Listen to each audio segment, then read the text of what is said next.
up too because it's like, right.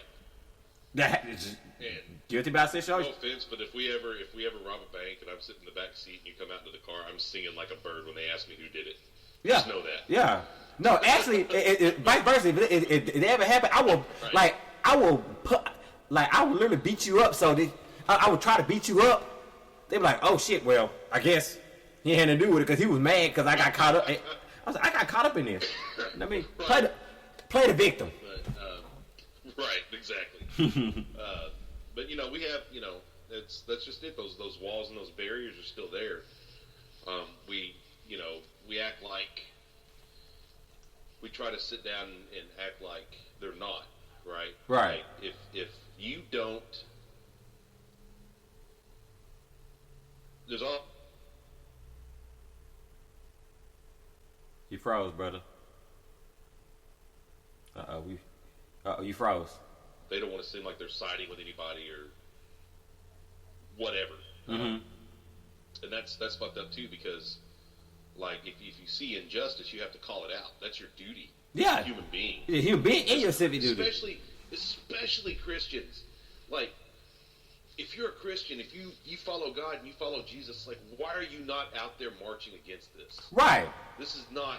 It's your brothers and sisters. What anybody had in mind. Right, because it's your brothers and sisters in Christ. It's not about right, exactly. and white, black, Hispanic, Asian. It's your brothers and sisters in Christ. 100%. Yeah. And we sit back and we get complacent and because it's not happening to me. Right, exactly. Out of sight, out of mind. Like, and I'll give it to the Fort Worth Police Department, the Dallas Police Department, the Arlington Police Department. Like, we've got it pretty good.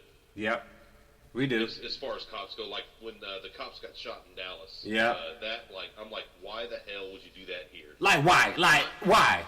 Not that I wish that upon anybody. Of course, that's not what you're saying. That's not the conversation. If you're gonna be mad, be mad and direct it at the right people. Right. Don't open fire on a police department that has gotten. How many, like, in the last 20 years, they've made so many advances at the Dallas Police Department. Absolutely. As far as race relations, hell, they had a black police chief. I mean, come on. An Oak Cliff boy. Yeah. And we've made such big strides against that, and for him to come in and do that, that's crazy. But a lot, collateral damage for everybody. Like, who does that? Like, get your life together. So another thing is too, since we're getting into the Black Lives Matter conversation, another thing is white people, a majority of white people, right? Mm-hmm. Now I just want everybody to understand that, like, I'm not painting in broad strokes here. I'm just coming from a place of knowing what some people think and what I've heard. I'm repeating what I've heard people say and what I've heard people say. Yeah, of course. And all this stuff. I just want everybody to know that I'm not speaking for all white people here. No, and I'm not speaking for all black people either. Trust me. Right. Let's get that out of the way right. There's too many of y'all on both sides. But but we sit here and we watch, the Ferguson riots. Mm-hmm. They're attacking black-owned businesses in their own communities, right? They're looting, they're pillaging, they're now. I know what you're going to say, but hear me out. And people sit back and say, "Well, hell, they're just, once again, they're just killing each other. They're robbing from each other. They're just a bunch of no good, blah blah blah. Everybody." They deserve what they got coming to them, blah, blah, blah. Like, I always thought, when I first saw the Ferguson riots, that broke my heart. Mm-hmm. That Me they too. were attacking businesses of people that didn't have anything to do with what was going on. Like, if you're going to do that, if you're going to be violent, and you need to lash out that way, and you need to demonstrate some civil disobedience to get your point across, you march to that courthouse, you march to that police station, that's where you do it. Exactly. Why That's turn the time and the place. like? Why bust the windows at the barbershop that you go to every Friday? Like, what sense does that make? Like, you, Yeah. like, you you're just you just adding the wood chips to the fire to the to the fire right. Stoking the flames or the ignorant stereotype that they put on us. Like, what are you doing? Like, why would you go to the mom and pop record store that you buy your CDs for? Like, right. Like, why? Or go to the soul food place that you go to, you and your family, or you and your homeboy, you and your friend go to every Saturday for Sunday, because your mom probably don't cook. She probably don't cook on Sundays, and that's where you go. Sure. And you you tear up the kitchen. Stop it. Get your life together. You know what I'm saying? See, that's not thinking. Now, right. now that's ignorant. To me, I was so disgusted with that. I was so disgusted, because that makes no sense. But what a lot of white people didn't realize was that was bound to happen, because you have people that are fed up and frustrated with the way things are. I mean, look what's going on in North Dakota with the pipeline, right? Mm-hmm. You've heard about that, right? Right. The North Dakota Access, or the Dakota Access Pipeline, mm-hmm. the Standing Rock Indian Reservation. Right. Those protests turned violent last week, because that was bound to happen, right? Mm-hmm. You've got people who feel so oppressed and so beat down, and they're just, you got dads that don't know if their kid's coming home, but he's not worried about the drug dealer down the street shooting them. He's worried about the cop that's going to pull him over shooting him. Right. And that's sad when you have to fear the cops more than you fear the drug dealers and the gangsters. That is a problem, because that is ass backwards. Yeah, that really is. That really, really is. This is ass backwards, man. Right. But, I just wonder if anybody takes anything away from this, I just want people to ask questions, do the research, find out for yourself. Don't listen to the media, don't listen to Hollywood, and don't judge a whole group of people off the actions of one or two. And that goes both ways. That's never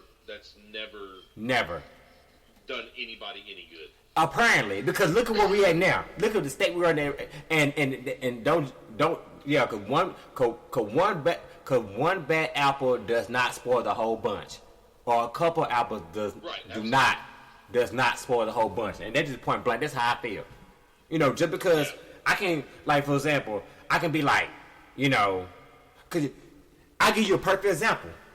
I was at work, and I was talking to one of my friends. I was talking with my friends, and all of a sudden, this white male said, "Hey, Jesse." So I turned around because somebody called my name. He threw a noose at my feet, and I was like, "What?" He threw a noose at my feet. Oh, you remember that? He threw a noose. He made a noose and threw it at my feet and said, and gave me the gotcha. So I could have got so ignorant. I could have beat him down. Dude, like 2 times bigger than me, but the rage and the anger and the like, I don't know what you call that when you get that mad. I go outside. Right. Yeah. And like, my point is like, one bad apple doesn't spoil the bunch, because I could have been like or whatever kind of anybody can be like, "Oh my God, I hate white people," or "White people, all white people like that." I said no, and actually, it was a white person who came to me, who talked to me, and said, "Hey, what's going on?" What? Like, you was like beyond, like, you were disgusted. Like, you know what I mean? You were disgusted. I remember that. And I remember how well you handled it. Mm-hmm. Like, I don't know if the roles were reversed. Man. Right. I don't know if I'd like, we'd both be out of a job. Right. That was, I was beyond. Like, I was beyond. Yeah, I went to when I was in 2nd grade, I was part of, they were trying to integrate the schools, right? So they would take all the little white kids and they would bus them across town to the black schools. And I was in second grade, I went to M.M. Walton Middle School. It was right across the street from so it was O.D. Wyatt or Dunbar.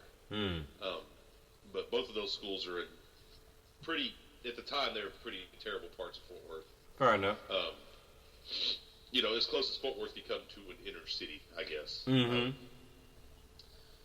But, you know, I remember it not being a really big deal. I thought it was kind of cool because I got to ride the bus now. And I just knew there was a lot more black people at this school, but it really didn't set in until I heard one of my uncles say, "Oh, you're going to a black school." Right. And I'm like, well, no, I'm going to school, and there's black people there. Right. No.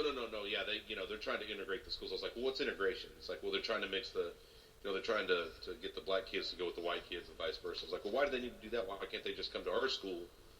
And second grade, you're innocent and pure. You know? But I think that moment where I heard him say that's a black school, that kind of soured the whole experience for me. Absolutely. Because that's when you become tainted.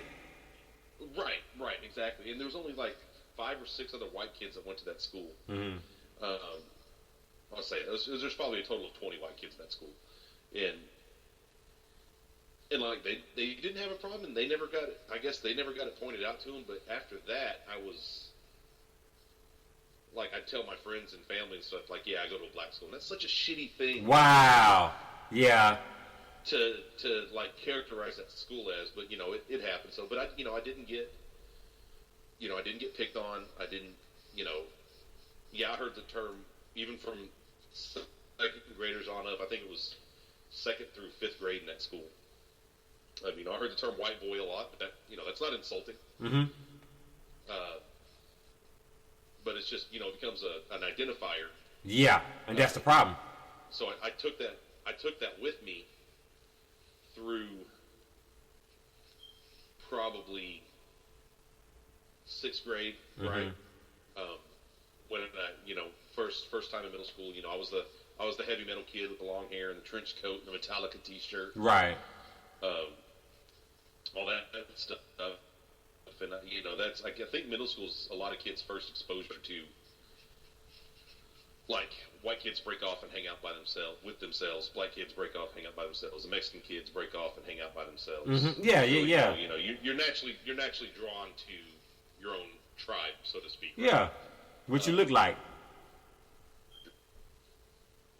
What's up? No, I was like, yeah, you automatically drawn to what you look like or what you're familiar to. Right, yeah, absolutely. Exactly. Yeah, of course. And then after that, it really wasn't a problem. I mean, I had a problem for a while. Right. But I got better. Yeah. But you're a subject of what you're around and what you're brought up around. And that's just that works to the disadvantage of white and black people, right? Right. Absolutely. My kid right now, if my kid was to hang out with your kid, she wouldn't know that Jayla's black, and she just know I'm playing with this kid. Absolutely, and yeah, this kid just like me, whatever. I told you the story of the little girl at the park the other day when they were playing. They were just playing, and Lily was touching her hair. She was like, ooh, and everything was fine, but I hate that innocence goes away after a while. It's gonna go away. Yeah, it sucks so bad. Right. But and that's our job, right? That's what it starts from home to do, and that's it automatically starts from home. That's how change happens. Is if you're around a racist asshole on either side, right, black or white, I know so. That's what you're gonna think. And that's our job, and people like us. And if another thing I want people to take away from this is, like, if you're tired of it and you agree with some of the stuff we say, like that all starts at home. All starts at home. I'm a firm believer in that. a firm believer in that. So Up and down. Watch what you say around your kids. Watch what you're teaching them. Watch what